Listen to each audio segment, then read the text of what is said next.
കേരളത്തിന്റെ സ്വപ്ന പദ്ധതികളിലൊന്നായ ആനക്കാംപൊയിൽ കള്ളാടി മേപ്പാടി തുരങ്കപാതയ്ക്കായുള്ള പാറ തുരക്കൽ ഇന്ന് തുടങ്ങും. ഫസ്റ്റ് ബ്ലാസ്റ്റിന്റെ സ്വിച്ച് ഓൺ മുഖ്യമന്ത്രി നിർവഹിക്കും. രാവിലെ 11-ന് മറിപ്പുഴ പദ്ധതി പ്രദേശത്താണ് ചടങ്ങ്. വയനാട്, കോഴിക്കോട് ജില്ലകളെ ബന്ധിപ്പിക്കുന്ന 8.73 കിലോമീറ്റർ തുരങ്കപാതയുടെ ബ്ലാസ്റ്റിംഗ് ആണ് ഇന്ന് നടക്കുക. VS രഞ്ജിത്ത് വിവരങ്ങളുമായി ചേരുകയാണ്. VS Ranjith, good morning. മലബാറിന്റെ സ്വപ്ന പദ്ധതിക്ക് തുടക്കമാവുകയാണ്.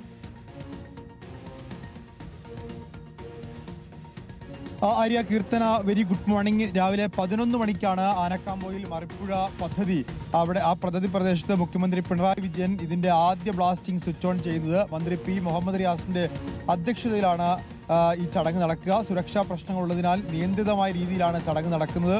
ജനപ്രതിനിധികളും ഉദ്യോഗസ്ഥർ, മാധ്യമപ്രവർത്തകർ ഉൾപ്പെടെ കുറച്ചു പേർക്ക് മാത്രമാണ് ആ സ്ഥലത്തേക്ക് പ്രവേശനം ഉണ്ടായിരിക്കുക. ഓസ്ട്രേലിയൻ സാങ്കേതിക വിദ്യയിൽ കട്ട് ആൻഡ് കവർ രീതിയിലാണ് പാറ തുറക്കുന്നത്.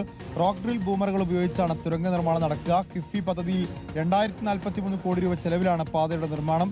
കൊങ്കൺ റെയിൽവേ കോർപ്പറേഷനാണ് നിർവഹണ ഏജൻസിയായി തീരുമാനിച്ചിട്ടുള്ളത്. ഓഗസ്റ്റ് 31-നാണ് മുഖ്യമന്ത്രി ഈ പദ്ധതി ഉദ്ഘാടനം ചെയ്തത്. അതിനുശേഷം അതിന്റെ ആദ്യ ചുവടുവെപ്പായിട്ട് പാറ തുരക്കൽ ഇന്ന് ആരംഭിക്കുകയാണ്. 8 കിലോമീറ്ററാണ് പാറ തുരക്കേണ്ടത്. മേപ്പാടിയിൽ എത്തുന്നതിന് വേണ്ടി 8 കിലോമീറ്റർ പാറ തുരക്കേണ്ടതുണ്ട്. 8.753 കിലോമീറ്ററാണ് ഇതിന്റെ ദൈർഘ്യം വരുന്നത്.